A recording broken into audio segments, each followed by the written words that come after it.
trust me, they would tell you is that the idea at the beginning is the most important thing. So if you come out with just few pieces and put them on the internet, somebody will notice you, of course, I'm sure of this.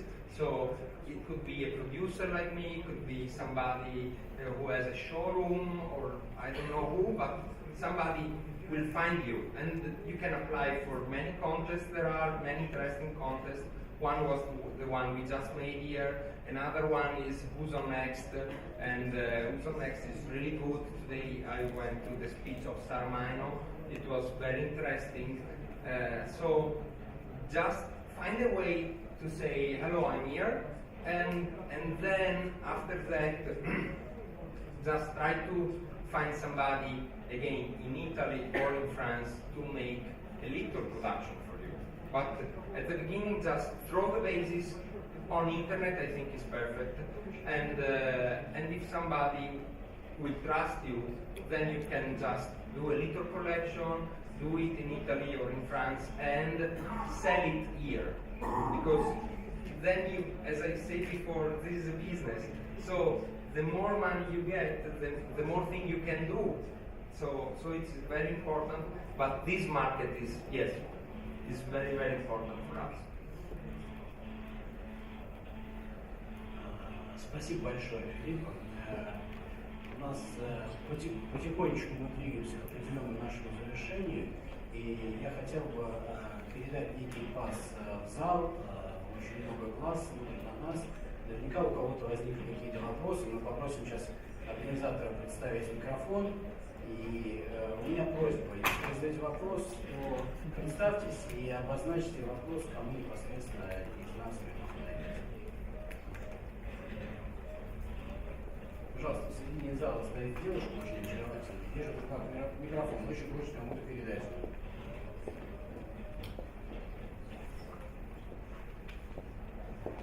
Hello, my name is Victoria. I'm Chief Manager of Art Future brand. Well, I have a question to Danit.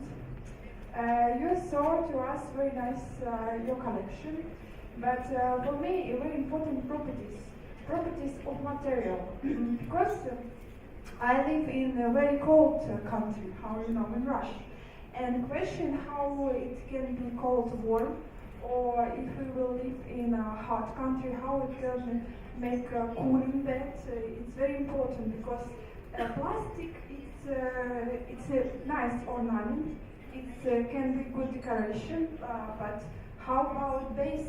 It have to be good properties.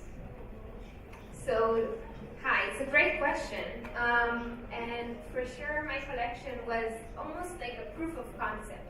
The material that I was using feels like rubber, but it's for sure not warm. Although I'm coming from a warm country, so for me it's good. But for you, it's only a matter of materials.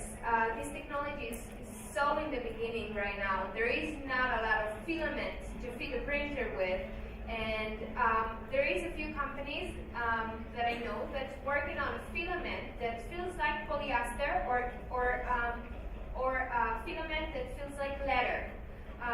So once we'll have a different filament that will feel and keep us warm and even like feel like wool, you know, or leather for sure, it's something that keeps you warm, then you'll be able to create interesting structures and interesting textiles, because this technology let us do print anything we wanted, you know. We just need the imagination is the limitation, and right now another limitation that we have is the materials problems.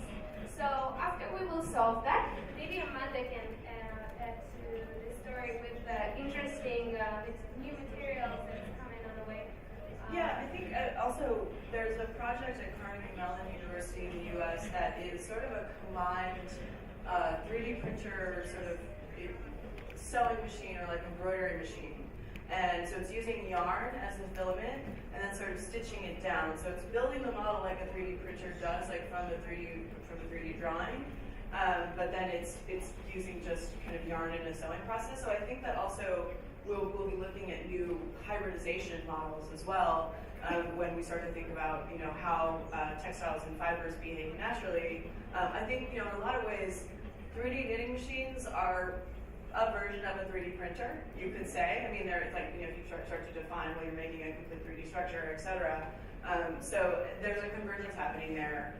The other thing to think about is as the resolution goes up, like you said, that these are obviously not, filaments, but if they were like micro scale filaments that were still like a polyester or a synthetic, it will feel like a real textile just because you can imagine it's just any tiny strands of a hard material become soft, basically. So that's another way that we're working towards the softness. And I think until now we can put a lining under the garment, yeah. We can put like regular fabric and use this technology to make interesting textiles and just hybrid clothes, combine them with regular fabrics. Yeah, I also think that from a perspective of let's think about how we can take advantage of combining materials. So are there places in your clothing that needs to be rigid? So think about like underwire bras or corset boning. If you could have that printed directly into the textile itself, you'd have a hard section and then a soft section. That could save a lot of issues around assembly of fashion garments in general. So there is a place for hardness as well. Thank you. Welcome. Thank you. Спасибо за вопрос. Пожалуйста, наставники. Здравствуйте, меня зовут Ксения, и у меня свое швейное производство. Я хотела бы спросить вас, Андрей, вот мы говорим сейчас о будущем и о технологиях будущего в текстиле. А что сейчас Россия способна предложить из инновационного и технологичного текстиля? Потому что текущая ситуация такова, что практически все ткани дизайнеры вынуждены заказывать из-за рубежа. То есть в основном это Азия или опять же там Италия, Франция. Есть ли какие-то альтернативы сейчас в России? Может быть, вы знаете таких производителей? Спасибо. Очень правильный вопрос вы задали. Можно я начну его отвечать просто подъемом рук в зале? Я очень попрошу, если среди нас производители ткани в этом зале, поднимите руки, пожалуйста. Я немножко смог ответить на ваш вопрос. Ни одного производителя ткани в этом зале нет. И вот существует как раз разрыв между производителями и дизайнерами или швейными производствами. Они разговаривают сегодня на разных языках. И именно поэтому проблема существует в России. Вот тот инновационный центр, который возглавляем, мы сейчас пытаемся перевернуть эту ситуацию с обратной стороны. Мы сегодня работаем с большей частью производителей тканей, льняных, шерстяных, хлопчатобумажных тканей, чтобы они развернулись стороной дизайна. И уже в этом году мы сформировали у себя конструкторско-технологическую лабораторию, которая позволит показывать конечный продукт, конструкцию, готовое изделие, и из тех тканей, из отечественных, которые можно будет создавать. Надеюсь, что этим посылом мы сможем развернуть производителей наших тканей в современную действительность, в модную индустрию. Потому что основные, те, кто остались сегодня, очень долгое время не обращали на легкую промышленность внимания. Они сегодня занимаются в сфере технического текстиля. В сфере текстиля приоритетно для спецодежды, для каких-то форматов, каких-то связанных с госзаказом. И очень сложно им сегодня конкурировать, когда швейные предприятия, ваши или другое подобное, зачастую они достаточно у нас небольшие. И объемы потребления ткани у них идут, исчисляется несколькими сотнями погонных метров. Наши производства не готовы перестроиться, в отличие от французских, итальянских, американских предприятий, которые работают с потребителем даже в малых объемах. И вот именно как раз эта задача сегодня стоит, в том числе и перед государством. Если мы сможем объединить и сегодняшняя неделя, мы совершенно об этом говорили, и промышленники об этом говорят, и я, как представитель Государственного инновационного центра, говорю о том, что мы должны найти общий язык. И тогда, возможно, мы сможем предложить современные ткани, высокотехнологичные, с потребительскими свойствами, которые удовлетворят швейников, а швейники, в свою очередь, удовлетворят конечных потребителей. Спасибо. Кстати, я извиняюсь, добавлю, по поводу того, что вы спросили конкретных предприятий, я с удовольствием с вами поделюсь после панельной дискуссии, чтобы это не выглядело в формате рекламы.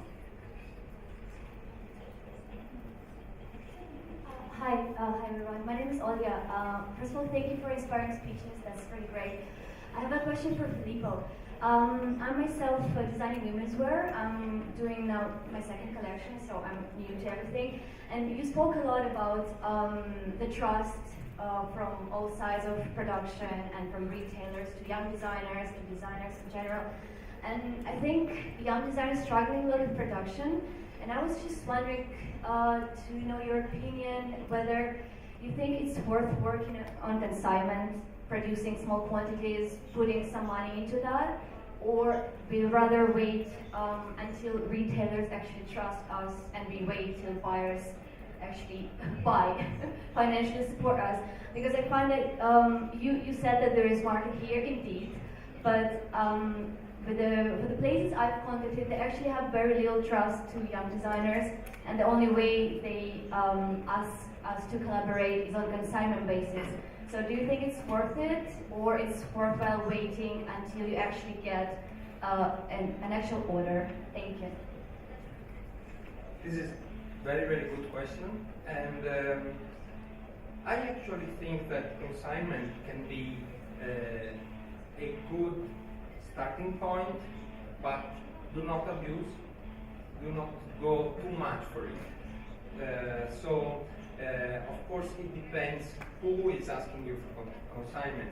If it's a top shop, I will not make names, but you have many here, then it could be for 1 or 2 seasons, could be interesting. So my suggestion is choose correctly your partner, do a little bit of consignment, go there often since you live here.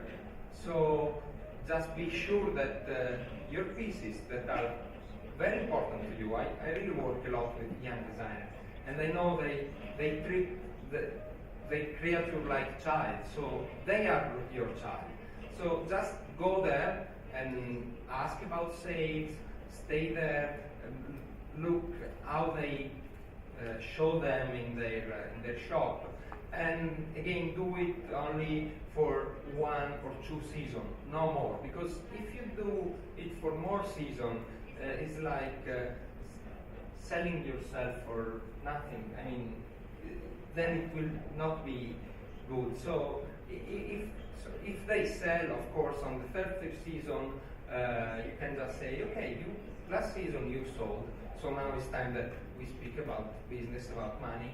So you will pay what I deserve to be paid. You bet on me, I bet on you. And so